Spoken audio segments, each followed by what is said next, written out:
Meron tayong pork chop dito guys. Kalahating kilo lang po ito.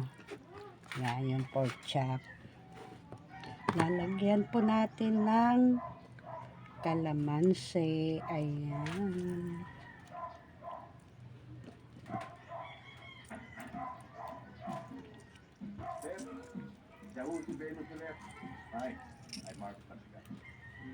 O, Venus, pahala ka na sa customer natin, ha?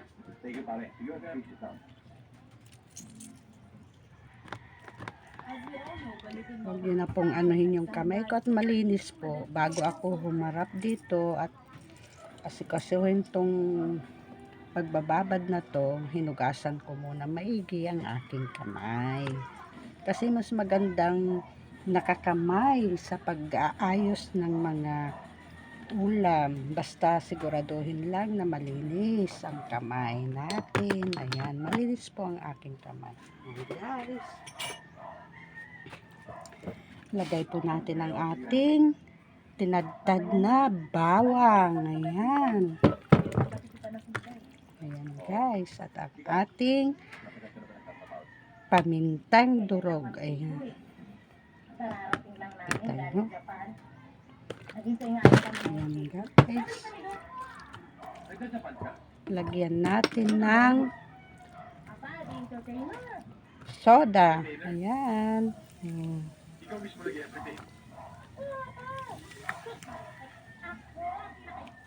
Ayan guys.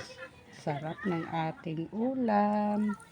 Pero bababad ko muna to guys. Lalagyan natin guys ng oyster sauce. Ayan. Hindi pare-pareho. Pag minamalas, maliit. Pag naman sineswerte, nagustuhan kami ng consumer, malaki. Ba't mo nga pala na ito? Type mo ko. Oo, type ka. Pero hindi tulad ng ito. Kakasunod tayo. May palagawa ko sila. Tsaka syempre lalagyan din natin ng toyo para magkaroon ng lasa. Ayan guys. O, kita nyo kung paano magbabad ng karne ang ating lola. Pork chop po, pork chop. Ayan. Thank you, sir. Kahit na ako magtrabaho, Baba. Marinate lang po natin to ng mga ilang oras. Ayan guys. Dagdagan natin ng paminta para malasa.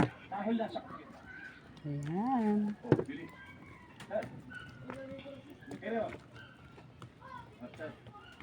Si Venus, gusto ka makausap. Kailangan mo yata sila sa akin. Kakausap. Okay na yun guys.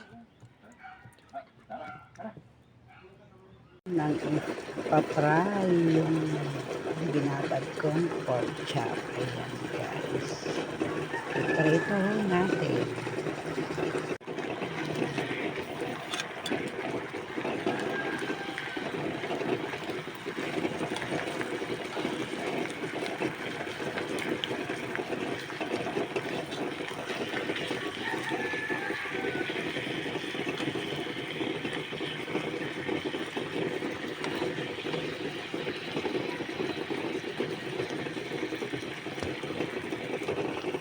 Na guys, nilagyan ko ng itlog.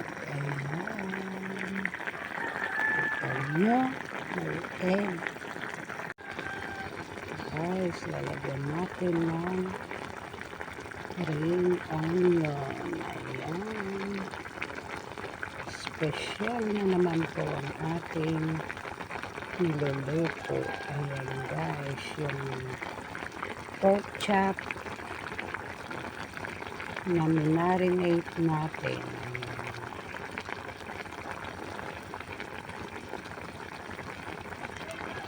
Ito na guys.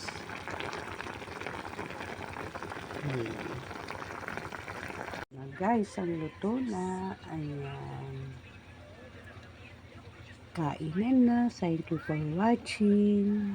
Kung nagustuhan nyo ang aking niluto guys, paki-comment below. Ayan. Thank you for watching. God bless.